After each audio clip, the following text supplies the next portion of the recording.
Good morning and welcome to BJC Mitzvah Day, number 113, part 8. A mitzvah day keeps your soul on its way, and God willing, we will be finished with the mitzvah today. Again, the mitzvah is the prohibition to eat a mixture of meat and milk found in Parshas Kisisa in the book of Shmos. Here we go.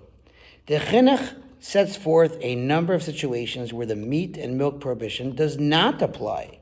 The sages also stated in Chulin that the Torah prohibited the meat and milk mixture only when the meat is cooked in milk that came from a live animal. However, meat cooked in the milk of a dead animal does not become prohibited. Therefore, the udder of a slaughtered animal is biblically permitted to be eaten with its milk, i.e. the milk that it contained when it was slaughtered, because that milk is not subject to the prohibition. But the sages prohibited it as a safeguard for the meat and milk prohibition, unless it is cleansed of its milk, as is set forth by the Gemara in its place. And of course, we understand why the rabbis would make such a decree. As for the milk that is found in the stomach of an animal, i.e. a calf after it was slaughtered, there are two reasons to permit it. First, because it is included in the category of the milk of a dead animal, and furthermore because it is considered merely like a fecal matter, as it had already been digested there in the animal's stomach. Therefore, such milk is permitted even initially, as we say in Hebrew, lechatchila.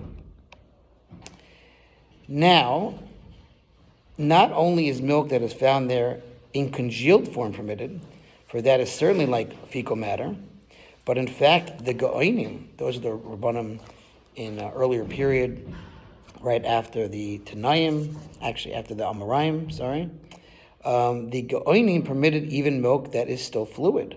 One who cooks a fetus in milk is liable for having violated the meat and milk prohibition, and the same applies for one who eats a fetus cooked in milk. But one who cooks the afterbirth, or the hide, sinews, bones, or the base of the horns and hooves with dairy, is exempt of any liability. These and the additional details of this mitzvah are set forth in the 8th chapter of Tractate Chulin. This mitzvah applies in every location and in all times, and is incumbent upon both men and women. One who violates this prohibition and intentionally eats a kazayas, an olive's volume, size of a golf ball, of meat and milk that were cooked together, incurs the penalty of lashes, malchus. But one who derived benefit from the meat and milk mixture, for example, if he gave it as a gift or sold it, does not incur lashes.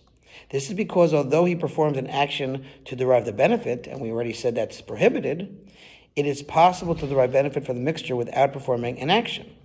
And as a rule, any prohibition that does not necessarily involve action, one does not incur lashes for violating it.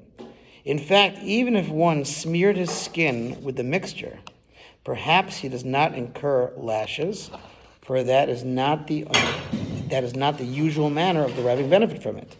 As such, a mixture is not normally used for smearing on one's skin.